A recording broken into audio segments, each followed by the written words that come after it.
राजा मोरध्वज अपने ही बेटे को चीर डाला।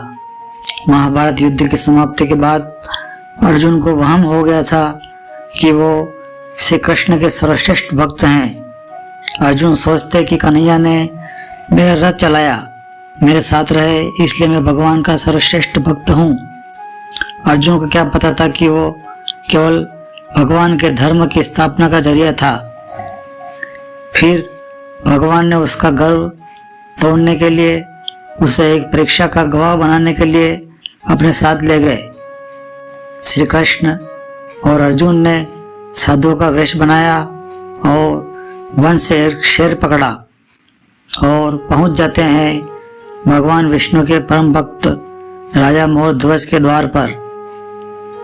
राजा मोरध्वज बहुत ही दानी और आव भगत वाले थे। अपने दर पे आए किसी को भी खाली हाथ और बिना भोजन के जाने नहीं देते थे। दो साधु एक सिंह के साथ द्वार पर आए हैं, ये जानकर राजा नंगे पांव दौड़ के द्वार पर गए और भगवान के तेज से नतमस्तक हो आतिथ्य स्वीकार करने के लिए कहा। भगवान कृष्ण ने मोरध्वज से कहा कि हम मेजबानी तभी स्वीकार करेंगे जब राजा उसकी शर्त माने। राजा ने जोश में कहा, आप जो कहेंगे मैं तैयार हूँ। भगवान कृष्ण ने कहा, हम तो साधु हैं, कुछ भी खिला देना, पर ये सिंह नरभक्षी है। तुम अगर अपने इकलौते बेटे को अपने हाथों से मारकर इसे खिला सको तो ही हम तुम्हारा आतिथ्य स्वीकार करेंगे। भगवान की शर्त सुन मोरध्वज के होश उड़ गए। फिर भी राजा अपना आतिथ्य धर्म नहीं छोड़ना चाहता था। उसने भगवान से कहा, प्रभु मुझे मंजूर है, पर एक बार मैं अपनी पत्नी से पूछ लूं। भगवान से आज्ञा पाकर राजा महल में गया तो राजा का उतरा हुआ मुख देखकर पतिव्रता रानी ने राजा से कारण पूछा। राजा ने जब सारा हाल बताया तो रानी की आंखों से अश्रु बह निकले। फिर भी वो अभिमान से राजा से बोली कि आपकी आन पर मैं अपने सैकड़ों पुत्र कुर्बान कर सकती हूँ। आप साधुओं को आदर पूर्वक अंदर ले आइए। अर्जुन ने भगवान से पूछा, माधव ये क्या माजरा है, आपने क्या मांग लिया? कृष्ण बोले, अर्जुन तुम देखते जाओ और चुप रहो। राजा तीनों को अंदर ले आए और भोजन की तैयारी शुरू की। भगवान को 56 भोग परोसा गया, पर अर्जुन के गले से उतर नहीं रहा था।